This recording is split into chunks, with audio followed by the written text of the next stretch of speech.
Malia dito sa DOST Region 1. DOST 1 nagbigay ng kauna-unahang UPEDS sa Rehiyon 1. Santo Tomas at Arengay La Union nakatanggap ng tulong mula sa DOST 1. DOST 1 at 5th District ng Pangasinan planong paigtingin ang SNT advancements. DOST 1 nagbigay ng kauna-unahang UPEDS sa Rehiyon 1. Upang masiguro ang supply ng malinis na inuming tubig sa oras ng mga sakuna, ang Department of Science and Technology Regional Office No. 1 at Provincial Science and Technology Office Ilocos Sur ay nagbigay ng pinakaunang upgraded emergency disinfection system o UPEDS sa Rehiyon 1 sa Nagbetsedan, Santo Domingo, Ilocos Sur. Ito ay sa ilalim ng pag-implementa ng Community Empowerment through Science and Technology o CES program. Pinangunahan ito ni Mr. Dex 1180 P. Libunao, ang Assistant Regional Director for Field Operations ng DOST 1, Engineer Jordan L. Abad, ang Provincial Director ng PSTO Ilocos Sur, at Engineer Edison M. Acosta, ang Science Research Specialist 2 ng DOST 1. Kasama rin nila si Engineer Reynaldo L. Esguera, ang Chief Science Research Specialist ng Environmental and Biotechnology Division ng DOST ITDI.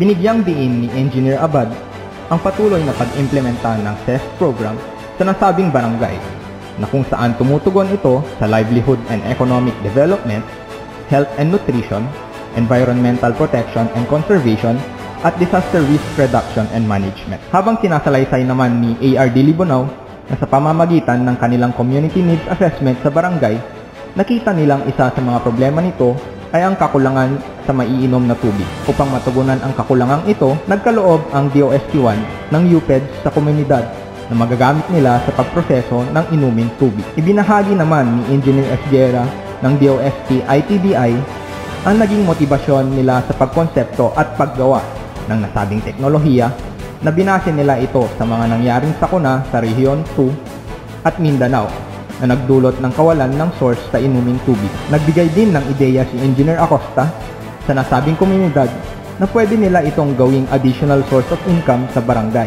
at hindi na magiging problema ito sa oras ng bagyo dahil mayroon itong mga solar panels bilang source of power ng nasabing teknolohiya. Ang nasabing teknolohiya ay nagbigay ng tulong sa 180 households at 758 populasyon ng barangay. Mula rito sa DOST Region 1, ako si John Martin S. Flores, nag-uulat. DOST 1 Siglat, 1 DOST for you. Santo Tomas at Arengay La Union nakatanggap ng tulong mula sa DOST 1. Bilang parte ng implementasyon ng Community Empowerment through Science and Technology or CES program sa probinsya ng La Union, ang Department of Science and Technology Regional Office No. 1 at Provincial Science and Technology Office La Union ay nagbigay ng educational materials at units ng Starbucks sa mga bayan ng Santo Tomas at Arengay La Union.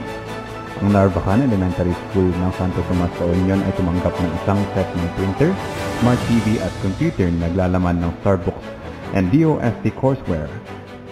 Habang ang Samara Elementary School at Santa Lucia Elementary School naman ay tumanggap ng tig-isang set ng desktop computers na naglalaman din ng Starbucks at Science and Mathematics modules, isang unit ng printer at isang unit ng Smart TV. Ang aktibidad na ito ay pinangunahan ni Mr. Jonathan Hermes, ang Provincial Director ng PSTO La Union, kung saan binigyang diin nito ang kahalagahan ng CES program sa usaping pang-edukasyon para makatulong sa komunidad.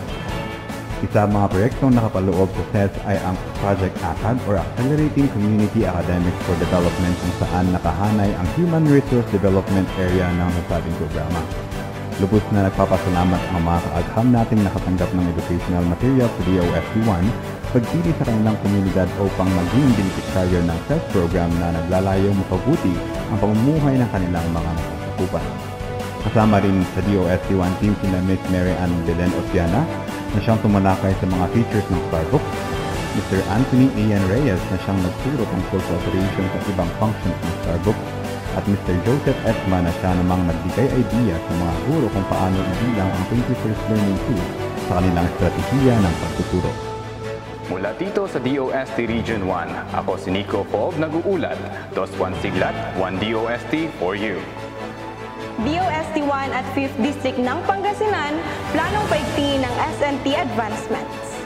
Sa pangunguna ni OIC Regional Director ng Department of Science and Technology Regional Office 1, Dr. Teresita A. Tabaog, kasama ang team ng Provincial Science and Technology Office Pangasinan ay nagtungo sa opisina ni Honorable Ramon Vico Jr., ang Pangasinan District 5 Representative upang ilapit ang siyensya, teknolohiya at inobasyon ng DOST sa kanilang komunidad. Ibinahagi ni OIC Regional Director Tabaog ang iba't ibang mga proyekto, programa at aktibidad na naisagawa sa ika-5 distrito ng Pangasinan. Binigyang diin ng pagpupulong na ito ang mga resulta ng mga PPAs ng DOST 1 sa pagtulong sa lokal na komunidad, advanced technological innovation at economic growth. Binigyang pugay naman ni Congressman Vico Jr. ang pagsisikap ng DOST 1 upang tulungan ang rehiyon gamit ang isa sa mga programa nito, ang Small Enterprise Upgrading Technology Program o SETUP na siyang nagkaroon ng malaking impact sa technology interventions para sa mga MSME. Ang pagpupulong sa pagitan ni OIC Regional Director Tabaog at Congressman Vico Jr. ay nagdulot ng mga ideya, diskusyon at commitments para mapabuti palalo ang socio-economic landscape ng ika-5 distrito ng Pangasinan. Mula dito sa DOST Region 1, ako si Ellen Grace Mendoza, nag-uulat. DOST 1 Siglat, 1 DOST for you.